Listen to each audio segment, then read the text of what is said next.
El delito de lavado de activos es un delito que particularmente yo creo que tiene muchas aristas y tiene bastante connotación que vamos a mencionar ahora en los siguientes minutos. Eh, Antes de empezar, quiero decirles a todos que yo estoy atento al chat, yo estoy mirando lo que ustedes van poniendo y así vamos interactuando. En el chat ustedes se comunican conmigo y yo estoy respondiendo en el momento lo que van preguntando en el chat, lo que van comentando. ¿De acuerdo? Entonces, hecha esa aclaración, entramos en cuento. Como ustedes saben, de un tiempo a esta parte, la criminalidad es una criminalidad distinta. Estamos en tiempos de un crimen no convencional. Estamos en tiempos de un crimen que se comete no solamente por violencia, por pasión, no solamente por venganza, por odio, sino sobre todo estamos ante un crimen que se comete por una razón que preocupa mucho, que es por dinero, por obtener dinero, ¿no? Un crimen que busca obtener ganancias, que busca internacionalizarse, que busca globalizarse, que se usa la tecnología para cometerlo, se comete de manera organizada, estamos en una criminalidad contemporánea de ese tipo. Entonces, esos criminales buscan, a partir de su delito, enriquecerse, tener poder económico, ¿verdad? Entonces, lo siguiente que ocurre cuando esos criminales tienen poder económico es que buscan tener poder político. Y cuando tienen poder político, vaya que ya son complicados de combatir, ¿verdad? Porque si tienen poder político, aunado a su poder económico, se pueden permitir corromper autoridades, se pueden permitir expandirse, globalizarse y ser casi digo, porque a veces hemos logrado derrotarlos, indestructibles. ¿Recuerdan ustedes el caso de Odebrecht, no? ¿Recuerdan o no? Odebrecht era una criminalidad que cumplía con todas esas características que estábamos comentando. Nadie puede dudar que tenía organización, tenía una oficina para cada cosa que hacían, ¿no? ¿Cierto? Tenía un plan, todo un programa organizado. No solamente operaba en un país, sino en varios países del mundo. Era extra fronteras, se había globalizado, ¿verdad? ¿Y tenía poder económico o también tenía poder político? Cuéntenme, ¿cómo era Odebrecht? ¿Solo tenía poder económico o también consiguió poder político? También consiguió poder político, ¿verdad? Entonces, al tener poder económico y al tener poder político, se puso bastante difícil luchar contra ellos. En algunos países se hizo la tarea y se logró derrotarlos, en otros no fue tan sencillo. Entonces, esta criminalidad contemporánea, eh, se debe combatir no solamente encarcelando a sus miembros, no solamente capturando a sus integrantes, sino sobre todo, ¿haciendo qué? Díganme ustedes en el chat, ¿cómo se combate esta criminalidad? ¿Haciendo qué se les combate? ¿Cómo se les combate? Díganme en el chat. ¿Atacando qué? ¿Dónde ellos sienten la pegada? Cuando se les ataca qué? Con política criminal seguro, pero cuando se les ataca su poder económico exactamente, cuando se les ataca su patrimonio criminal. Si se les ataca su patrimonio, se vuelven especialmente vulnerables. ¿Por qué? Porque el poder que tienen radica pues en su poder económico, su combustible es con lo que se mueven. Es como la kriptonita a Superman, ¿verdad? ¿Cierto? Entonces, si les quita su poder económico, automáticamente ellos van a perder poder. Y eso es a donde se tiene que apuntar, eso es lo que se tiene que lograr. Ahí se tiene que dirigir todos los esfuerzos, ahí se tienen que dirigir todas las baterías. Entonces, en Viena, Austria, allá por los años 80, para ser exacto, la Convención de Viena, Austria, allá en el año 1988, la Convención de Viena, Austria, creó el delito de lavado de activos, que es del que vamos a conversar el día de hoy. ¿De acuerdo? El delito de lavado de activos se crea en Viena, Austria, Naciones Unidas. La Convención de Naciones Unidas contra el tráfico ilícito de drogas. ¿Recuerdan ustedes los 80s? En los 80s empezó a haber el fenómeno de organizaciones criminales, empezó a haber el fenómeno del poder económico de los grandes cárteles, ¿no? Si recuerdan los 80s, ¿qué se les viene a la cabeza? El cártel de Medellín, se les viene a la cabeza el cártel de Sinaloa, ¿o no? Los Zetas. Ya si han visto las series durante la pandemia, recordarán a Pablo Escobar, ¿o no? Al Señor de los Cielos, a la Reina del Sur, ¿de acuerdo? ¿No? Entonces ya, si no saben historia, por lo menos han visto las series, ¿verdad? Entonces, ahí van a ver exactamente, hay algunos nombres que prefiero no mencionar, pero como digo, mejor los dejamos ahí. ¿Ya? Hay algunos nombres que prefiero no mencionar. Entonces, los países, más de 150 países en la Convención de Viena, Naciones Unidas, en 1988, dijeron a esta gente no la vamos a combatir, a esos narcotraficantes no los vamos a combatir únicamente atacándolos en cuanto a las personas que integran su organización. Los vamos a combatir atacándoles su patrimonio criminal, ¿verdad? Vamos a atacarles su patrimonio criminal y con eso los vamos a derrotar, los vamos a hacer más vulnerables. Y cuando se les combatió atacando su patrimonio criminal, es que empezó a tenerse éxito en la lucha. ¿De acuerdo? ¿Qué es el lavado de activos? Es una actividad que ha habido siempre, pero en el 88 esa actividad los países en el mundo decidieron volverlo delito. El lavado de activos ha habido siempre. Siempre ha existido el lavado de activos como actividad, pero a partir del 88 el lavado de activos, los estados decidieron volverlo delito y todos los estados se obligaron a regularlo como delito en sus países. ¿Estamos claros? El lavado de activos como actividad existió siempre, pero como delito en el 88 con la Convención de Viena. ¿Qué es lavar activos? Es dar apariencia de legalidad, apariencia de licitud a lo sucio que tienes, al dinero sucio que tienes. Al patrimonio maculado le das apariencia de legalidad, le das apariencia de licitud, lo metes en el mercado. ¿Pero para qué? ¿Para qué lo sucio que tienes? ¿Para qué le das apariencia de legalidad? ¿Para qué le das apariencia de licitud? ¿Para qué? Les pregunto en el chat, respóndanme, ¿para qué? ¿Para qué se le da apariencia de legalidad o de licitud? ¿Con qué objetivo? ¿Con qué finalidad? ¿Para qué? No los leo. ¿Para qué? Muy bien, para evitar su incautación, para poderlo gastar sin que se lo quiten, para usar el dinero sin levantar sospechas, para lograr utilizarlo. En realidad nunca se legaliza el dinero sucio. El dinero sucio sigue siendo sucio. Jamás va a ser dinero limpio. Lo que se hace es darle apariencia de licitud. El nombre está muy mal puesto. No es lavado de activos, no es blanqueo de capitales maculados. No, no, no. Está mal puesto el nombre. ¿Por qué? Porque jamás lo sucio se limpia. Lo sucio sigue siendo sucio. Lo sucio nunca va a ser limpio. Es dinero maculado y así será siempre, ¿verdad? Lo que se hace es darle apariencia de licitud, maquillarlo, darle apariencia de legalidad, hacerlo pasar como limpio. ¿Para qué? Para poderlo usar sin que te lo quiten. ¿De acuerdo? La pregunta es, ¿por qué lo hago pasar? ¿Por qué me lo quitarían? A ver, ¿por qué me quitarían el dinero sucio? Pregunto. ¿Por qué me quitarían el dinero sucio? Y la respuesta es, el dinero sucio me lo quitan porque no se puede adquirir propiedad legalmente reconocida, no se puede adquirir propiedad protegida en un Estado de Derecho, no se puede tener riqueza con dinero sucio. ¿Estamos claros? El dinero sucio nunca va a ser propiedad. ¿Por qué? Porque la propiedad se adquiere de manera lícita, dentro del orden público. El Código Civil solamente permite la propiedad adquirida con actos jurídicos lícitos. Artículo 140 del Código Civil. Uno de los requisitos del acto jurídico, ¿cuál es? Fin lícito, ¿verdad? La Constitución también solamente permite dinero adquirido de manera lícita. Entonces, lo que es ilícito en realidad nunca es tuyo. Nunca ha sido tuyo. Y como nunca ha sido tuyo porque lo has adquirido de manera ilícita, jamás fue tu propiedad. Así está tu nombre.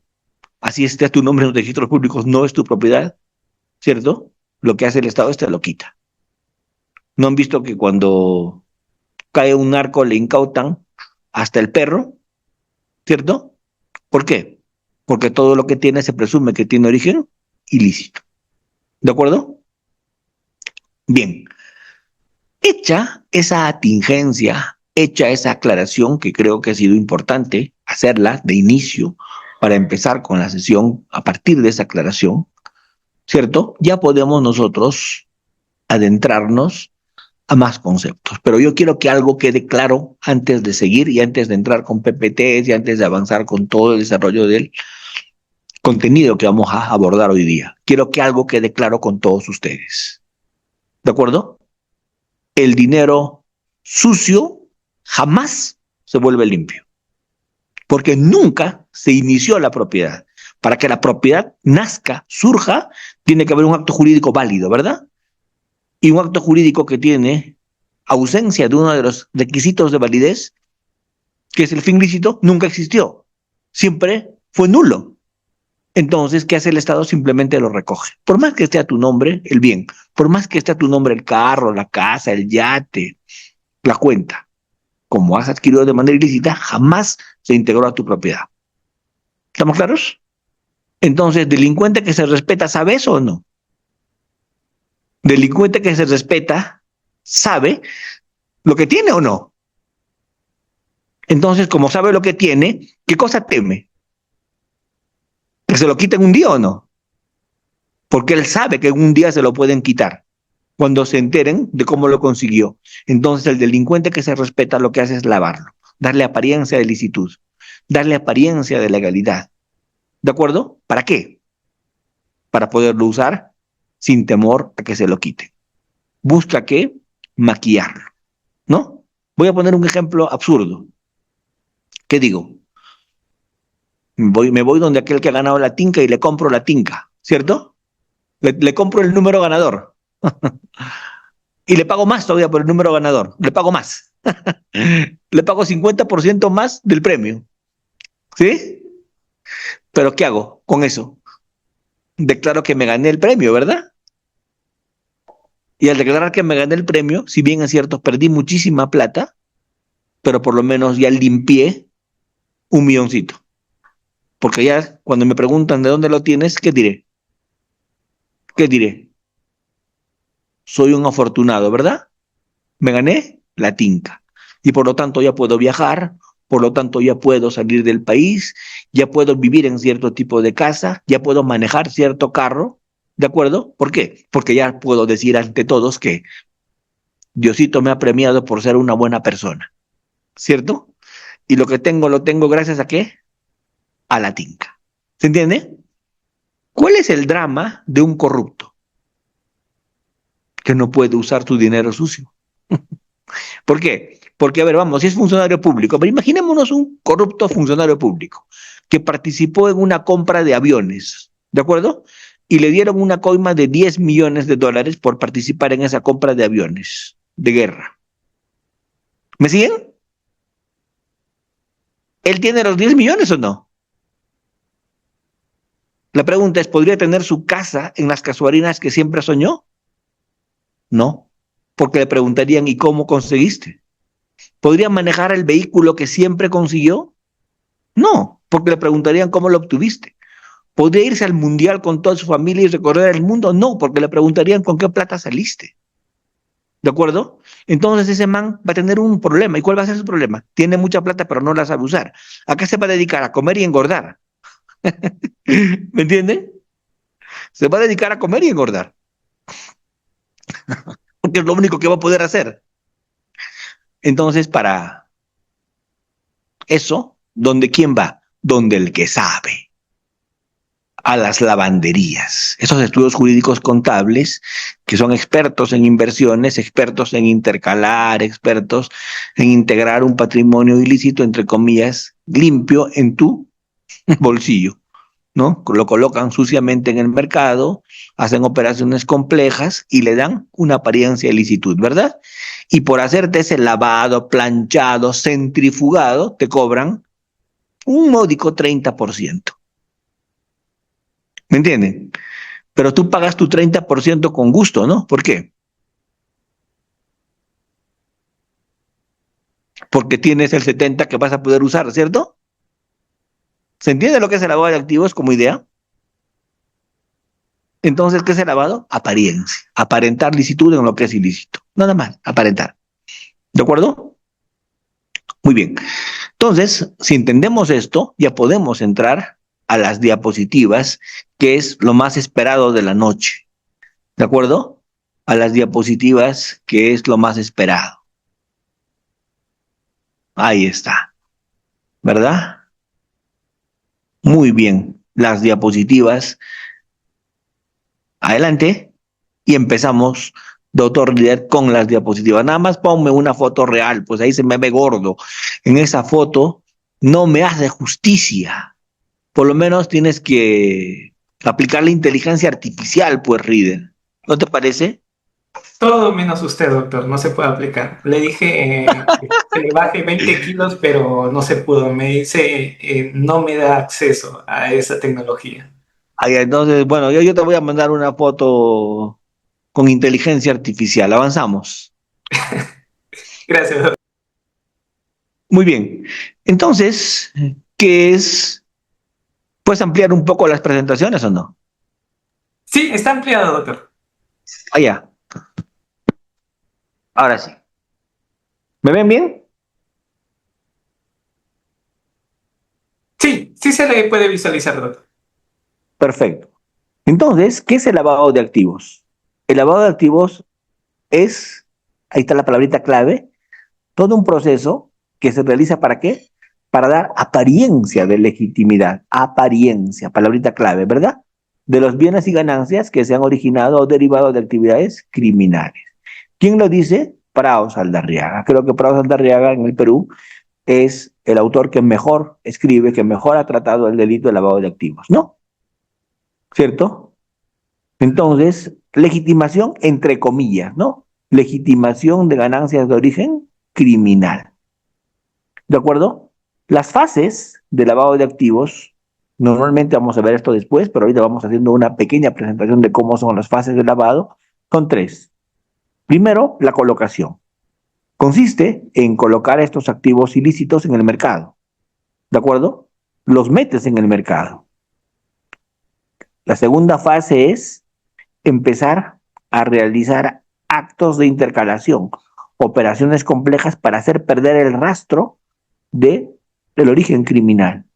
Y la tercera fase es el retorno aparentemente legal de esos fondos supuestamente justificados. ¿Para qué? Para que el criminal pueda usar el dinero sin que se lo quiten, con esa apariencia ya realizada. ¿Avanzamos? Muy bien. Este delito es un delito que tiene mucho de afectación, afecta bastante. El delito de lavado de activos es un delito muy perjudicial, genera mucho daño. Primer daño que genera, el dinero sucio en un país incentiva corrupción, incentiva violencia, incentiva crimen, desincentiva trabajo honesto, genera burbujas inflacionarias, hace que los precios se disparen, por ejemplo, de las propiedades, porque el mercado se maneja con oferta y demanda. Pero si nosotros miramos, hoy día los precios de los inmuebles en el Perú son irreales. ¿Por qué? Porque como hay mucho dinero sucio que puede comprarlo, los bienes suben de valor.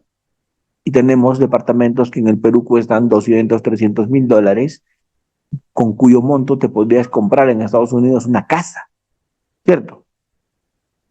¿Y por qué vale tanto acá? Porque el dinero sucio ha hecho que se generen esas burbujas inflacionarias y se distorsionen los precios, con lo cual el rico se vuelve más rico y el pobre más pobre. ¿De acuerdo? Entonces, miren, por ejemplo, acá tenemos datos muy fuertes que hoy día estamos hablando de que el dinero sucio en el Perú llega a montos, ¿cierto? Que pueden ustedes visualizar en las presentaciones. De hecho, lo más fuerte hoy día en el Perú es la minería ilegal, que ha superado largamente al narcotráfico. Cuando se creó el lavado de activos en el año 88, el delito que preocupaba, el delito que era el más fuerte, el delito al que se le puso la puntería, era el tráfico de drogas, ¿no? hoy día, el delito fuerte al que se le ha puesto la puntería es la minería ilegal. ¿De acuerdo? Hoy día, porque la minería ilegal hoy día mueve 10 veces más dinero del narcotráfico. 10 veces más dinero que el narcotráfico mueve hoy día la minería ilegal. Entonces, esto tenemos que tener en cuenta. ¿Avanzamos? Entonces, ya les he dicho, el lavado de activos tiene un bien jurídico protegido que me olvidé de mencionar. Qué pena que no lo he mencionado, ahora lo digo. ¿Cuál es el bien jurídico protegido en el lavado de activos? Si el lavador de activos lo que hace es afecta la incautación, el decomiso de los bienes maculados, afecta que el Estado se pueda hacer de esos bienes sucios, si eso se afecta cuando se lava, el bien jurídico protegido es la administración de justicia, ¿cierto? Pero también se afecta la economía, pero también se afecta la libre competencia. ¿Ustedes creen que alguien puede competir con un lavador de activos? A ver, díganme en el chat. ¿Alguien podrá competir con un lavador de activos? ¿Cree? Es imposible porque el lavador no está yendo a ganar en el mercado, está yendo a limpiar su dinero sucio. Entonces puede trabajar sin ningún problema a pérdida. ¿Quién va a competir con un lavador? Lo quiebra, de inmediato lo quiebra. Entonces el lavado de activos afecta la libre competencia. El lavado de activos afecta el mercado, genera más pobres, afecta la economía. ¿De acuerdo? Así que no es correcto que el delito de lavado de activos sea, como dicen algunos, el delito de los envidiosos, ¿cierto? Y no es verdad que el dinero sucio mueva la economía, la destruye, la afecta. Entonces, ¿cómo es que normalmente se lava? No es, pues, no es un curso de cómo lavar, por si acaso, ¿eh? Pero normalmente Reader Jacinto ha hecho especialmente este curso y lo ha titulado ¿Cómo lavar? Pero no voy a explicar eso. Voy a poner como ejemplo. Solamente, voy a poner como ejemplo solamente que se lava en actividades de construcción. ¿Han visto ustedes la cantidad de construcciones inmobiliarias que hay en el Perú? La cantidad de departamentos que ni se venden, ¿cierto? ¿Somos un país de ludópatas? Creo que no. Pero han visto la cantidad de casinos, vehículos de lujo, el tema de la minería, ¿no? Los mercados informales, etcétera. Entonces, ahí pueden ver ustedes los corretajes inmobiliarios, los casinos y las casas de juego, la compra y venta de vehículos, el material informal, los mercados informales de divisas, las agencias de viaje, los servicios de turismo, los negocios bursátiles, ¿de acuerdo? Las casas de préstamo y empeño. No somos un país de promiscuos, ¿verdad? Pero han visto la cantidad de hostales que hay. Si te vas por el lado del aeropuerto, líder, diles por dónde quedan, ¿cierto? Hay cientos de hostales o no. Y hostales que siempre están vacíos, pero tributan como que estarían llenos. Entonces, ¿qué son? Lavanderías. Restaurantes de 5 tenedores que están siempre vacíos, pero tributan como que estarían llenos. Entonces, ¿qué son? Simplemente lavanderías. Negocios de fachada. Negocios de fachada. A ver, los gym. Bueno, los gym por lo menos paran llenos, ¿no? Porque de un tiempo a esta parte con las campañas que se hacen de la salud, la gente va a los gimnasios, ¿no? ¿Sí? Avanzamos, Reader, por favor. Entonces, las tipologías cambian cada año. La GAFI, la GAFILAT, que es el Grupo de Acción Financiera Internacional de Latinoamérica, la GAFILAT, la GAFI es mundial, los países que conforman la GAFILAT, la GAFI, sacan siempre recomendaciones y cada año actualizan tipologías, porque cada año se cambian las tipologías. Un año estaban en boom las criptomonedas, este año ya no tanto, cada año cambian, ¿cierto? Ahora es más fácil lavar con metales preciosos, ¿cierto? Lavar con oro, ¿no? Pero en su momento se lavaba con bitcoins, con criptomonedas, pero definitivamente lavar cada año se renueva como, ¿no? En el Perú, quien se encarga de esto y los datos que yo estoy usando de que la minería ilegal largamente ha superado el narcotráfico, la minería ilegal es quien mueve más dinero sucio en el Perú hoy día, ¿cierto? Es de la Unidad de Inteligencia Financiera.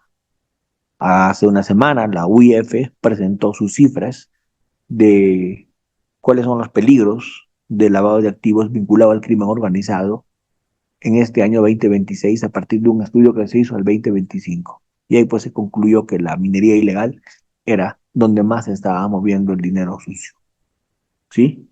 Entonces, estas tipologías de transferencias de fondos, cuando hablo de transferencias de fondos estoy hablando de los pitufeos, por ejemplo, ¿no?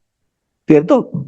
De los fraccionamientos al transferir fondos para evitar que se rastree, porque ustedes saben que los bancos informan a la UIF, a la Unidad de Inteligencia Financiera, cuando hay operaciones sospechosas, ¿cierto?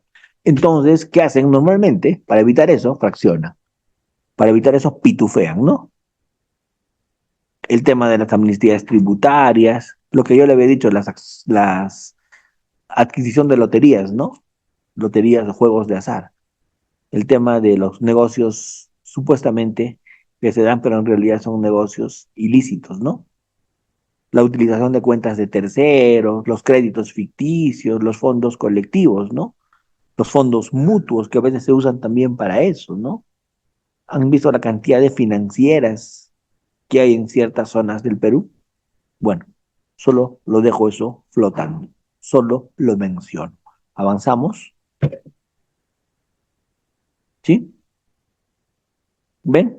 Entonces, con entidades financieras también se hace mucho lavado de activos, de acuerdo con empresas de fachada, con transferencias electrónicas, con ventas fraudulentas de inmuebles. Voy a poner un ejemplo de hacer un lavado con venta fraudulenta de inmuebles. El lavador compro el lavador compró el bien a un precio mucho menor, ¿cierto? Del valor real. Pero la diferencia al venderlo aparece como que ha vendido mucho más y ha obtenido ahí una gran ganancia. Por ejemplo, voy a poner un ejemplo. Diosito me ha premiado porque seguramente soy bueno y me he conseguido una casa, pero baratísima, hermano, no sabes, no sabes. Me he comprado una casa que vale como $500,000, me la he comprado en 150,000, porque así es, pues, cuando uno es bueno, Dios le premia. Entonces me he comprado la casa en ese precio. Mentira, mentira. En realidad ha comprado la casa a $500,000 a su valor real, pero lo ha hecho aparecer en papeles como que ha comprado 150,000, ¿cierto? Una ganga, una super ganga. Y después lo vendió a 550,000, lo vendió a 450,000, y él dice, ya pues ya me gané 300,000 en esa operación. Así es cuando Dios te bendice a manos llenas, ¿cierto? Entonces es un ejemplo de, por ejemplo, cómo lavan con ventas fraudulentas. Entonces yo no voy a seguir dándoles ejemplos porque van a pensar que les estoy enseñando a lavar. No, y esa no es la idea. Así Reader pretenda hacer eso. Jamás voy a pisar el palito Reader. Nunca. No voy a caer en eso. Además, esas modalidades ya cada vez se usan menos, ¿no?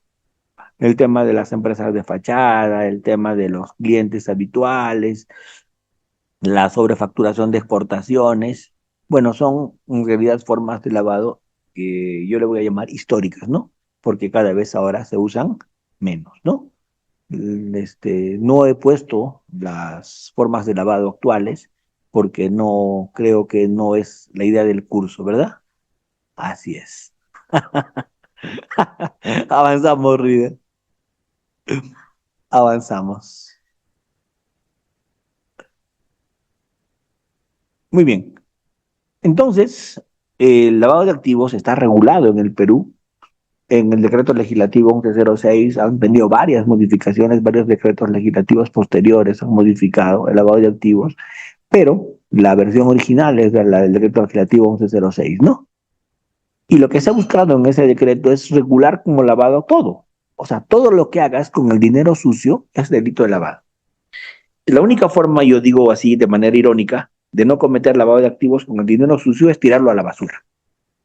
Porque si el dinero sucio lo guardas, lavado. Lo recibes, lavado. Lo escondes, lavado. Lo transportas, lavado. Lo guardas, lavado. Lo usas, lavado. Adquieres cosas, lavado. Lo transfieres, lavado. Lo administras, lavado. La única forma de que no cometas lavado, si sabes que estás usando dinero sucio, es tirarlo a la basura. Si tú sabes que tienes en tu poder dinero sucio, tienes dolo, que sabes que tienes en tu poder dinero sucio, para no cometer lavado, tíralo a la basura. Porque si haces algo con ese dinero sucio, sabiendo que es dinero sucio, cometes lavado de activos. ¿De acuerdo? La norma que dice dinero, bienes, efectos o ganancias cuyo origen ilícito conoces o debes presumir. Al decir conoces, te está hablando de dolo directo, sabes que es dinero sucio, o dolo eventual. No conoces, no sabes, pero pudiste haber presumido, ¿no? ¿Podías presumir o no? ¿Cierto? A ver, por ejemplo, ¿qué pasaría si Rider Jacinto se ennovia y a su novia le regala una casa? Y su novia le dice, Rider, y esa casa es para ti, mi amor, ¿cierto? Le regala un BMW convertible y le dice la novia, y esto es para ti, mi amor. Entonces la novia ya piensa que es Farfán, ¿cierto? La pregunta es, ¿la novia sabe de dónde ha sacado Rider esa plata? No, pero la novia sabe que Rider es una persona que trabaja en una institución, ¿cierto? Y sabe que en Udeápolis no se gana tanto, ¿o sí? Sí se gana, ¿verdad? Sí se gana. Entonces, si ella sabe que en Udeápolis no se gana tanto, debe presumir qué cosa. Dígame, ¿qué cosa debería presumir ella de esa plata que le está regalando al líder? ¿Qué debería presumir? Que se ganó la tinca. O debería presumir que tiene origen ilícito. Así es, debería presumir. ¿Ella sabe cómo lo obtuvo? ¿Sabe qué delito cometió? No, no sabe. Pero ¿de qué cosa debería presumir? ¿Qué cosa puede presumir? Puede presumir que es dinero ilícito, que es dinero mal habido, que es dinero conseguido de una manera indebida. ¿Estamos? ¿Sí? Avanzamos. Pero jamás por líder va a hacer esos regalos. No regala ni un celular, iba a regalar un. Avanzamos. Entonces, cuando hablamos de las.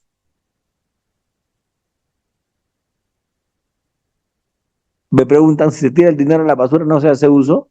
No, porque tú no lo has usado, lo has desechado. El que lo va a usar es el que se lo encuentre. Y ese no va a cometer lavado. ¿Por qué? Porque él no sabe el origen, ¿verdad? ¿Se entiende? Él no va a saber, así que lástima, ¿verdad, Eduardo Romero? Lástima. Muy bien. Entonces, a buscar, a buscar. Porque por ahí encuentras, ¿sí o no? A buscar, a buscar. Entonces, los aspectos, las etapas del lavado, ya les había dicho, es, este, Eduardo Romero, te explico. Si encuentras el dinero en la basura, nunca vas a cometer lavado. ¿Sabes por qué? Por una sencilla razón. Porque tú no sabes el origen. Y para cometer lavado no basta que agarres un dinero sucio, sino que tú sepas que es dinero sucio. ¿De acuerdo? Porque es un delito que se comete no por culpa, sino únicamente con dolo. Hasta eventual, pero con dolo. ¿Ya? Entonces, las etapas de lavado de activos, ¿cuáles son? Así es, exactamente. El ejemplo que me ponen es preciso. La avioneta de la que cayeron billetes en Bolivia, la gente fue bendecida, ¿verdad? La gente fue bendecida. Le cayó, así es. ¿Quién como los que estuvieron allí, no? Recibiendo plata del cielo.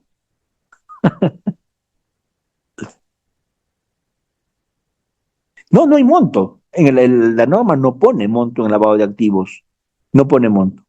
Entonces, las etapas de lavado de activos, primero son la colocación, esto es el dinero maculado, el dinero sucio se incorpora en el sistema financiero, entra en las cuentas bancarias, entra en el mercado. Lo que se busca es hacer transformación, ¿cierto? lo que se busca es crear fuentes de beneficio, fiducias, vender, descontar, intercambiar, conseguir cheques, instrumentos financieros, etcétera. Y luego hacer transferencias, ¿para qué?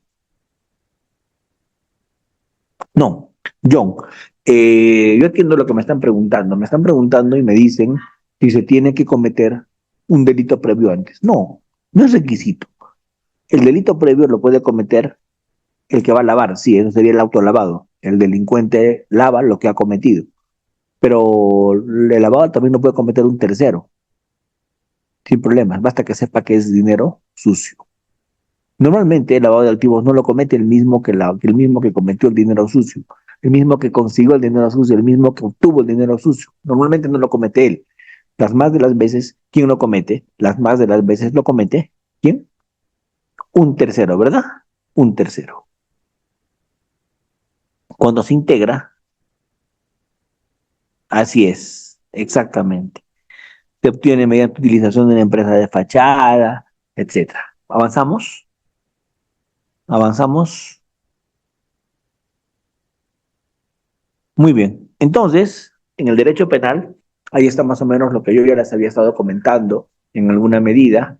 Yo ya les había estado diciendo que en el derecho peruano hemos incorporado ya por el año 92 el delito de lavado de activos como un apéndice al delito de tráfico de drogas. Antes el lavado de activos se regulaba dentro del tráfico de drogas, como un apéndice al 296 que regulaba el tráfico de drogas. ¿De acuerdo? Pero esto, ¿dónde surge? Esto surge en la Convención de Viena, Austria, en el 88, que les había comentado hace un momento, ¿no? Les había dicho que ahí los países integrantes deciden esa actividad llamada lavado de activos volver a delito. Esos países deciden que esa actividad sea delito. ¿De acuerdo? Y a partir de allí, en los siguientes años, cada país en su legislación regula esto como delito, ¿no? Eso es lo que ustedes pueden ver, lo que ustedes pueden en alguna medida notar, ¿no? Ya en el año 2000 se da la Convención de Palermo, en el 2003 la Convención de Mérida, pero ahí también ya se habla de la delincuencia organizada, ¿no? La UNTOC, la Convención de Palermo, Italia, ¿no? Donde se habla pues ya del crimen organizado, es el que ya se identifica más o menos con más precisión en el año 2000 a partir de esa Convención de Viena. ¿De acuerdo? Héctor me pregunta, ¿cómo se prueba que es dinero ilícito? Siempre con indicios. Jamás con prueba directa. No es fácil probar con prueba directa. Normalmente se prueba con pura prueba por indicios, con pura prueba indiciaria. ¿Avanzamos, Reader?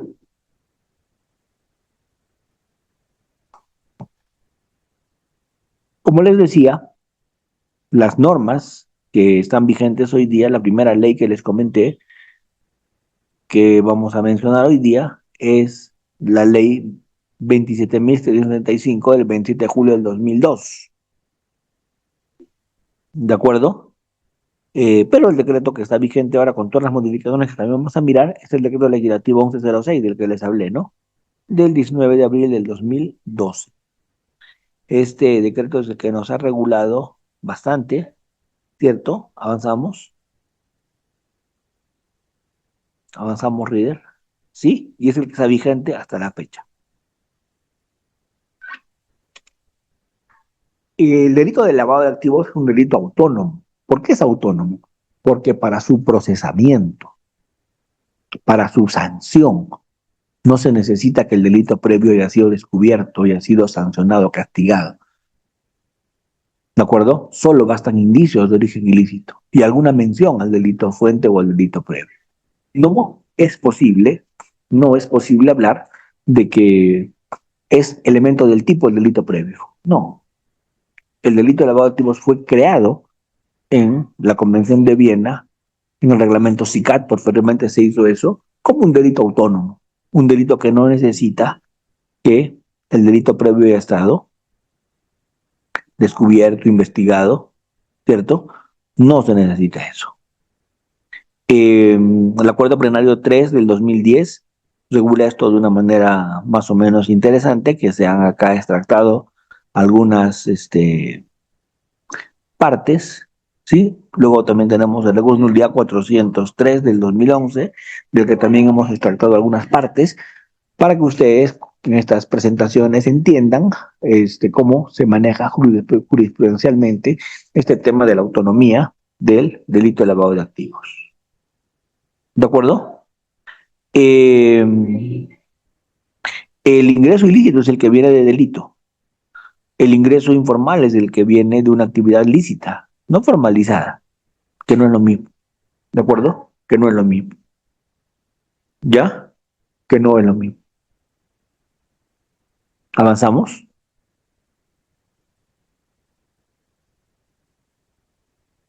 Esta casación 92, una casación tristemente célebre, 2017 de Arequipa, del Club Melgar de Arequipa, hecha por el magistrado, hoy prófugo, César Inostroza Pariachi. Él fue el ponente de esta casación 92-2017 de Arequipa y que en su momento fue aplaudido a rabiar por toda una gama de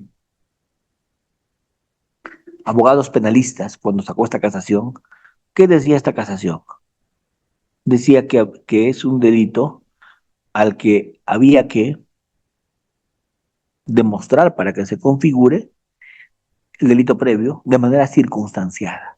La ruta del dinero, ¿de acuerdo? Y que, y que para la investigación, procesamiento y sanción, ¿de acuerdo? Debería establecerse que era una autonomía únicamente procesal, no sustantiva. Para procesar se podía partir de una ilicitud, pero para sentenciar se tenía que probar de manera circunstanciada el delito previo. Y con esto se archivó gran parte de la carga penal en el Perú del lavado de activos. Claro, después la Suprema le enmendó la plana a César Inostroza. La Suprema, con el acuerdo plenario casatorio, la sentencia plenaria casatoria 1 del 2017, el mismo año en diciembre, la Suprema se reunió y cuando la Suprema se reunió, dijo, Prado Saldarriaga de ponente, dijo lo que dijo Inostroza en la casación de Arequipa 92-2017 fue un chiste. El lavado de activos es autónomo. Para el procesamiento y sanción se necesita únicamente probar indicios, no el delito previo circunstanciado. ¿Se entiende?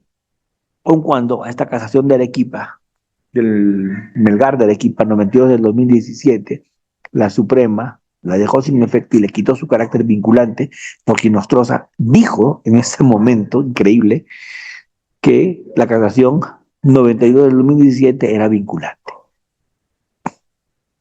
Avanzamos. Pero ese efecto vinculante se lo quitó la Corte Suprema. Eso también debería quedar claro. ¿Sí? Muy bien. Entonces, eso que había estado vinculante, que está en la presentación, ya la Suprema dijo que no es así, realmente. ¿Avanzamos? Esta sentencia plenaria casatoria del 1 de 2017, que ya les había mencionado hace un momento, Valdivia me pregunta, ¿quién es un testaferro? El testaferro es el hombre de paja, es el prestanombre, ¿de acuerdo? Es aquel al que le ponen a su nombre los bienes, ¿de acuerdo? Muy bien. El profesor Pablo Saldarriaga dejó sin efecto los criterios de la casación 92 del 2017. Fue el ponente de la sentencia plenaria casatoria 1 del 2017. ¿De acuerdo? ¿Y qué es lo que dijo? Lo que dijo es que esa casación tuvo varios impactos negativos en lo judicial, en lo jurisprudencial, en la parte legal. Que no respetó que la misma ley decía que había una autonomía del lavado de activos. El decreto legislativo 1106 lo decía de manera clara en el artículo 10 del decreto legislativo. Que no se respetó eso. ¿De acuerdo? Que eso se incumplió. ¿Avanzamos? Y entrando en la tipicidad objetiva de este delito, ¿de acuerdo? Si bien es cierto, hoy día estamos hablando de también la posibilidad de que este delito se cometa a partir de personas jurídicas, la ley 32.424 y su reglamento posteriormente regularon pues que las personas jurídicas incurren en una responsabilidad administrativa, pero en realidad es un fraude de etiquetas, como diría el desaparecido Felipe Villavicencio, porque todos los requisitos están de la responsabilidad penal, pero se le llama administrativa, siguiendo el mejor estilo chileno de Piñera, ¿no? Que es quien más o menos eso lo ideó así. El autolavado, si es punible, la norma dice que lo es, y si alguien quiere apartarse, tendría que explicarlo y motivarlo, porque el autolavado es absolutamente regulado en la norma como delito. Si alguien no quiere aplicar eso, tiene que hacer su control difuso, su control difuso, si algún juez no lo quisiera aplicar. ¿Avanzamos, Rider?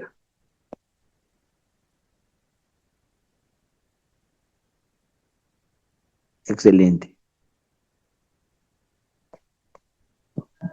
El Estado va a ser el sujeto pasivo de este delito, ¿de acuerdo? Ya les he dicho, el Estado como titular del bien jurídico protegido que se comete. Y el bien jurídico, ya les había dicho, también es un delito pluriofensivo. Son varios bienes jurídicos que están protegidos con este delito. Pero el más importante, ¿cuál es?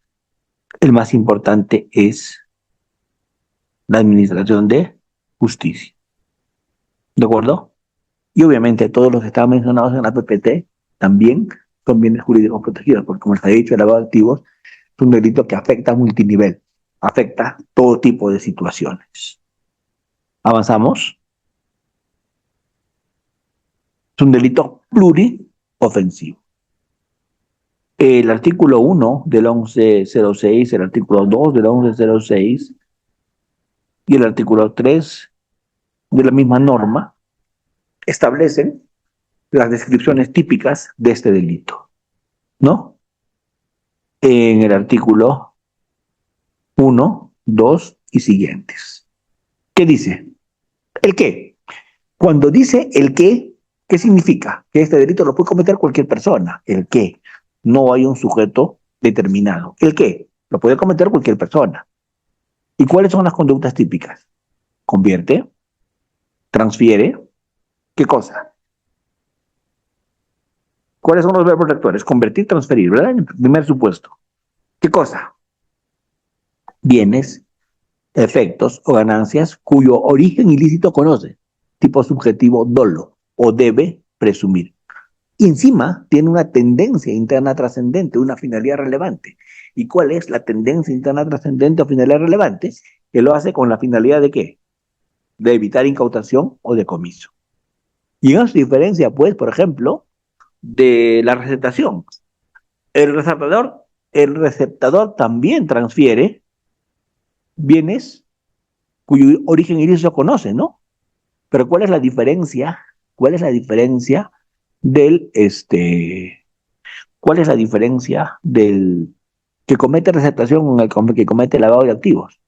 Obviamente, el que comete receptación necesariamente, el que comete receptación necesariamente va a hacerlo solo por lucrar, no por evitar incautación o decomiso. El que comete lavado de activos lo hace para evitar incautación o decomiso, para sabotear la conducta del Estado de perseguir esos bienes y hacerse de ellos.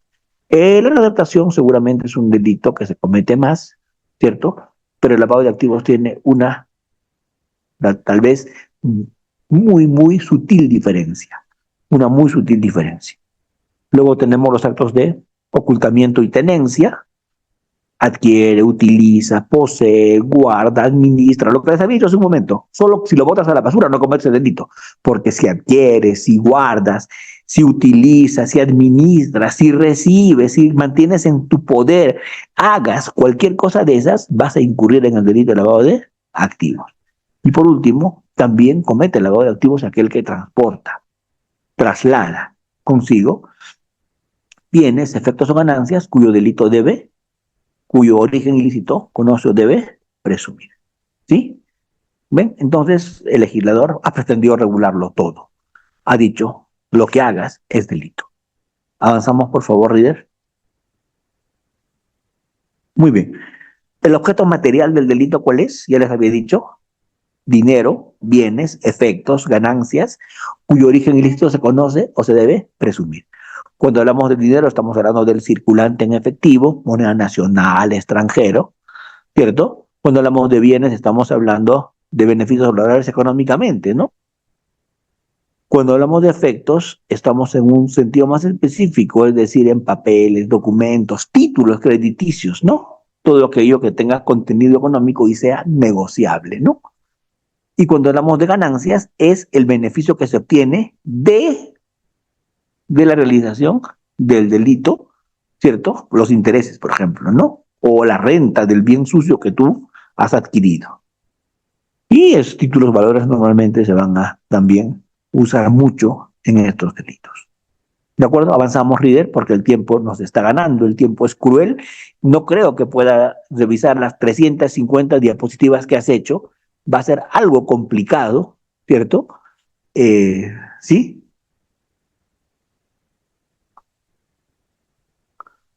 El lavado de activos es un delito absolutamente doloso.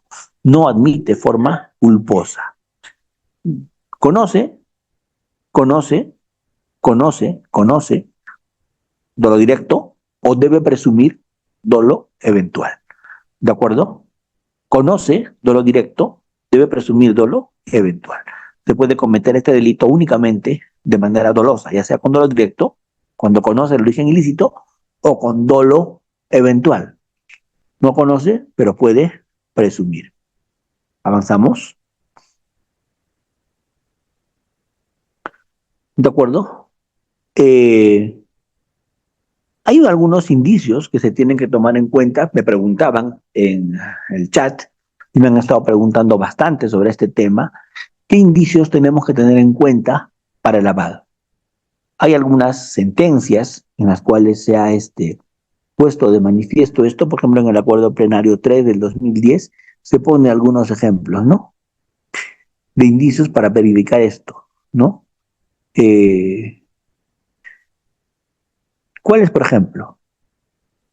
Incremento inusual del patrimonio del imputado, manejo de cantidades de dinero excesivo, uso de testaferros, operaciones extrañas a las prácticas ordinarias, insuficiencia de negocios lícitos que justifiquen este poder económico, ¿de acuerdo? Ausencia de una explicación razonable del imputado sobre sus adquisiciones, constatación de vínculos, todo eso la Corte Suprema lo puso en el acuerdo plenario que hemos mencionado, ¿no? Esos indicios a tomarse en cuenta. ¿Avanzamos?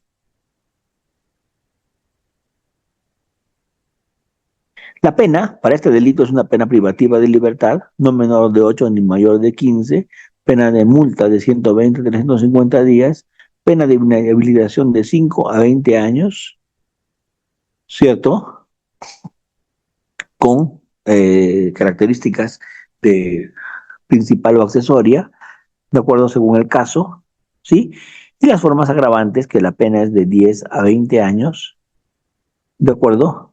Cuando se sirve de la condición de funcionario público el agente o es agente del sector inmobiliario, financiero, bancario, bursátil, cuando el agente es miembro de una acción criminal o cuando los bienes, ¿cierto?, superan las 500 unidades impositivos tributarias.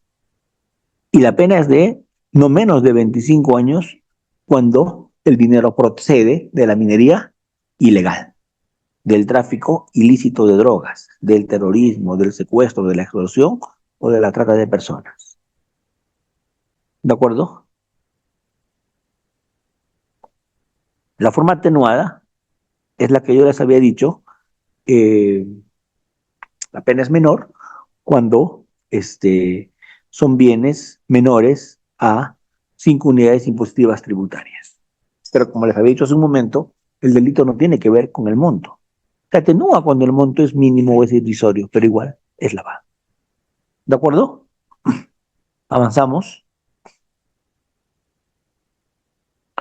Hay agravantes específicas, ¿cierto?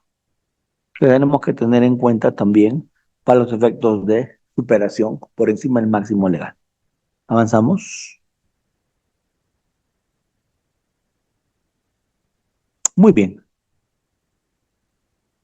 ¿Cómo se tramita este delito? ¿Cómo se discute este delito a nivel de la acreditación del agravante? A partir de peritajes contables, ¿no? Los peritajes contables nos van a hacer saber estos, estos montos que se han estado moviendo, ¿no? Este recurso de nulidad 1287 de 2018 lo deja claro y lo estamos citando.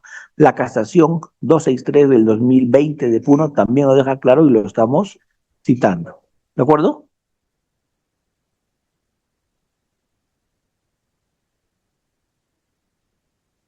Listo, avanzamos, Rider. Hay circunstancias atenuantes específicas, ya les he dicho, cuando no se supera el valor de las 5 UITs, ¿cierto?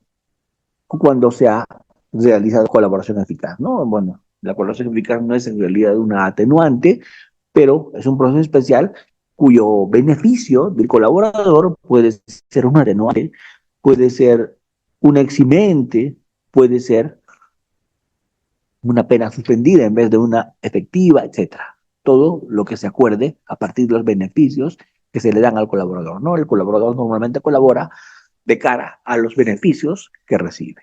¿Avanzamos?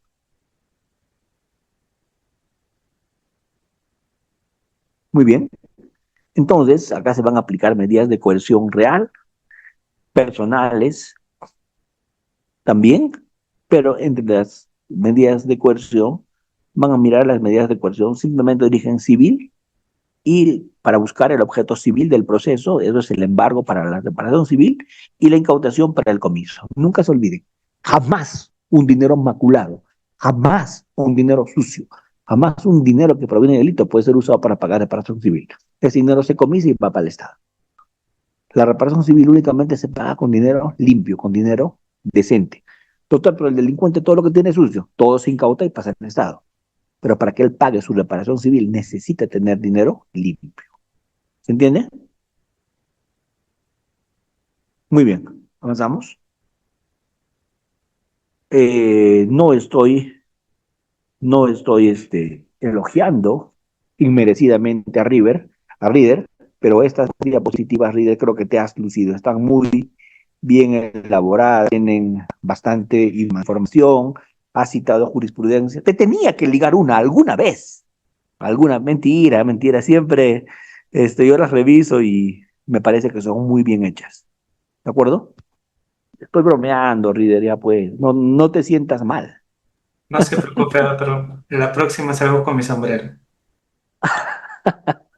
Hoy día estás especialmente inspirado.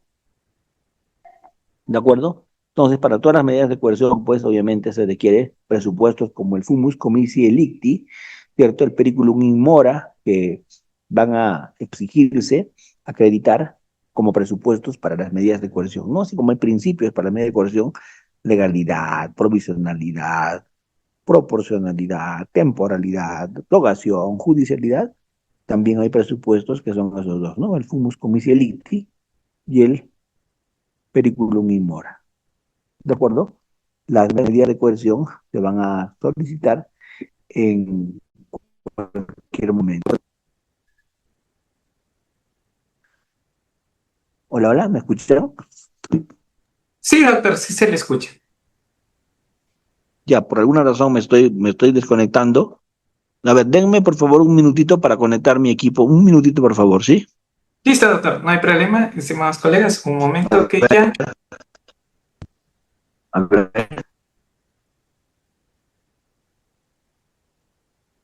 un segundo, por favor. Les pido 2 minutos y me vuelvo a conectar. 2 minutos. Listo, doctor, no hay problema. Estimados colegas, ya continuamos con la sesión de clase del doctor Fran Mansell Altamirano. Si aún no te has matriculado, ¿qué esperas? La inversión es de 20 soles, tendrías la grabación, materiales de lectura y lo que es, bueno, el certificado por 24 horas académicas. Todos los materiales, como pueden evidenciar, son anexados, están citados por ponentes que han dictado también en nuestra institución y en otros casos también doctores que se encuentran en obras y ahí justo síganlo, por favor. Estimada Egna, no levantes tu manito, por favor, te agradecería. Sí, ahí está la jurisprudencia, temas actualizados, los diseños, eso sí, se utiliza mediante inteligencia artificial, pero los contenidos es de nuestra propia institución. Así que, doctores, pueden ustedes adquirirlos, no van a encontrar en ninguna red social estos materiales. Egna, por favor, te lo pido, no levantes tu manito. Gracias, muy amable. Sí, referente a los medios de pago, no se preocupen, ya en breves minutos les comparto los números de cuenta donde puedan hacer la transferencia, ¿sí? Y gracias a quienes están activando sus cámaras, doctores, eso demuestra que están comprometidos también en su clase. En algunos quizás no pueden, no hay problema, por el chat interactúan, pero sí lo recomendable es que activen su cámara porque el doctor no solamente está viendo una diapositiva, sino está viendo atrás quién está un participante, porque normalmente los ponentes tienen dos dispositivos, bien su cámara y el otro su pantalla. Por ello le apoyo al doctor Fran Almanza con compartir el material desde nuestra frontera. ¿Sí? ¿Cómo está José Reyes? Buenas noches. Eh, a ver, ¿cómo está? A William, a Yuri, buenas noches. Tengo a Eileen, ¿cómo estás? Buenas noches. A Dayana, a Guzmán, a Valdivia, a Jorge, a Eric, como siempre, está en nuestras sesiones. Muchas gracias, doctor. Tengo al doctor Aníbal, al doctor Steven, al doctor Huber. Gracias, doctores, que ustedes están en la sala de clase. Muy bien, todos esos materiales ya están en el campus virtual. También hay materiales adicionales que se anexan referente al material presentado. Es decir, todo este material que tienen ustedes tienen una fuente donde van a estar en su campus virtual. ¿Ya? Muy bien, soy Margaret, sí sabía que eras Margaret, pero dije tiene su gemela, entonces presumí que eras vos. Bienvenida, doctora. Buenas noches y gracias a cada uno. Tengo a ver al doctor Marco, pero no se le ve. ¿Cómo está, doctor Marco? Pero ya saben, sentaditos, por favor, les agradecería. ¿Ya? Ya en breves minutos continuamos con la clase con el doctor Fran Almanza Tamerano. Igual, los que estén en el grupo de WhatsApp pueden solicitar, sí, en el chat. Quiero inscribirme y con mucho gusto les estaremos compartiendo. ¿Ya? Muy bien, muchas gracias, doctores. Y en breves minutos continuamos con la clase. A ver, ¿qué más materiales encontramos aquí? Delitos periféricos, de delitos de lavado de activos. Julie, no te preocupes. Me pueden inscribir, no hagan yapes ahí, por favor, y les brindo los medios de pago, ¿ya? Ahí está. Me escriben nada más y por el WhatsApp y les comparto los medios de pago. La inversión es de 20 soles entre grabación, materiales de lectura y el certificado por 24 horas académicas. ¿Qué otros más materiales? Ahí pueden ver todo el material que ha sido recolectado para ustedes, doctores. ¿Ya? Esperamos, por favor, agradezco su gentil comprensión. No te quería interrumpir. Yo tampoco, doctor, a usted. Sí, doctor, puede continuar con su clase. Estamos muy bien, doctor. Estamos esperando hasta las 12. Gracias, doctor. Perfecto, excelente, gracias, Reader. Entonces, como les venía yo comentando, el procedimiento para todas estas medidas de coerción está establecido en la norma y es muy importante siempre que se realice un requerimiento a partir del fiscal. Solo el fiscal es el que realice esto. Ahí están recordando en el chat el tema de que me están diciendo doctor y yo no soy doctor, te están corrigiendo, están diciendo doctorando, ¿cierto? En el chat están diciendo que deberías decirme magíster, pero no doctor, doctorando. ¿Listo? Muy bien, avanzamos. No se olvidan los participantes. Máster. Mejor, mister. Mister. Entonces, pueden haber delitos periféricos al lavado de activos, y son varios delitos periféricos al lavado de activos, que normalmente no son muy difundidos, pero los vamos a mencionar brevemente, ¿de acuerdo?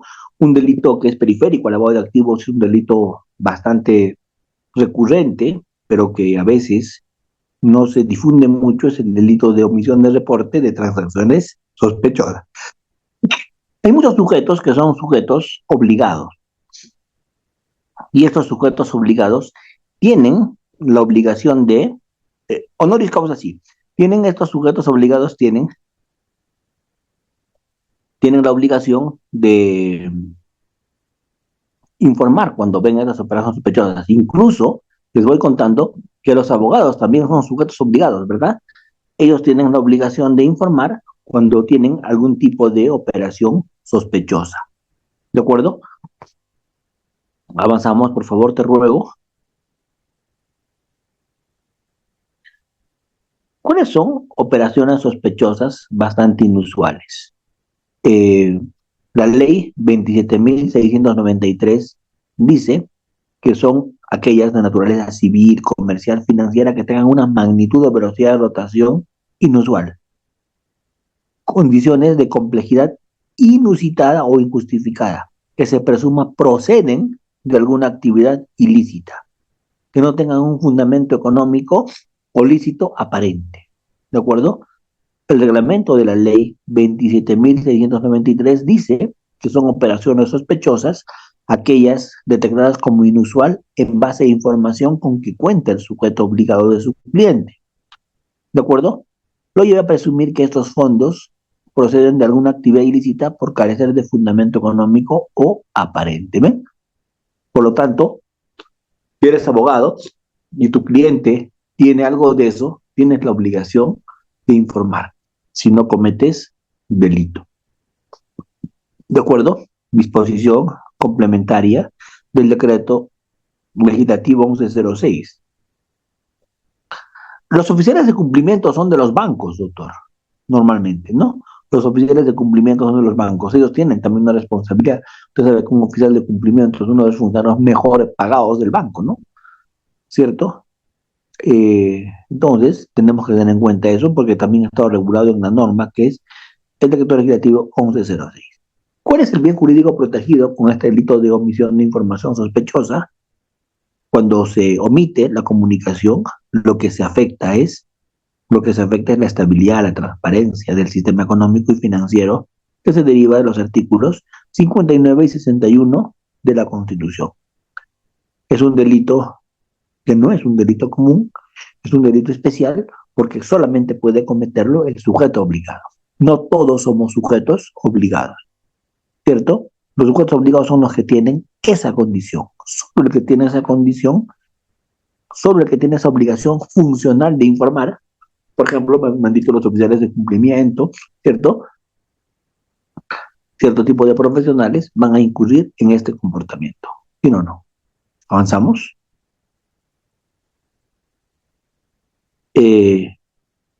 Los PEPs, por ejemplo, yo soy un PEP. ¿Quiénes son los PEPs? Que me están preguntando en el chat. Los PEPs son las personas que son expuestas políticamente, ¿no? Y esas personas, por ejemplo, los magistrados, los jueces, los fiscales, cuando entramos al banco a llenar formularios y todo eso porque somos PEPs, ¿no? Entonces, a partir de allí, estos sujetos específicamente tienen la obligación también de informar. Todo ese cuadro que está allí, no lo voy a explicar, pero nos pone como ejemplo de todo lo que se va a realizar a partir de la Unidad de Inteligencia Financiera y todo lo que la UIF debería decidir y los reportes que se le deberían hacer. Avanzamos, líder, por favor, te ruego. No quiero dejar en el aire diapositivas que son importantes, ¿de acuerdo? Entonces, ahí están todos los sujetos que son obligados a informar, ¿no? La Comisión Supervisora de Precios y Valores, la SBS, ¿cierto? La CMB, la Superintendencia Nacional de Administración Tributaria, los registros públicos, las centrales de riesgo, ¿de acuerdo? El Registro Nacional de Identificación de Estado Civil, la Cámara de Comercio, el COFOPRI, Migraciones, la Contraloría, los proyectos de tierras, Salud, MINCETUR, de Vida, ENACO, el El artículo cuarto, inciso cuarto del artículo octavo dice que se puede ampliar por ley las notarías también, sin duda, a los sujetos obligados. Avanzamos a todos los sujetos obligados. Y cada vez van a ser más los sujetos obligados. Es un delito obviamente doloso, porque eso lo va a cometer únicamente el que incumpliendo sus obligaciones, sabiendo, conociendo, omite informar. ¿De acuerdo? Tiene que tener la función, tiene que tener la obligación y conociendo de eso no lo informa. ¿De acuerdo? La pena es de 4 a 8 años.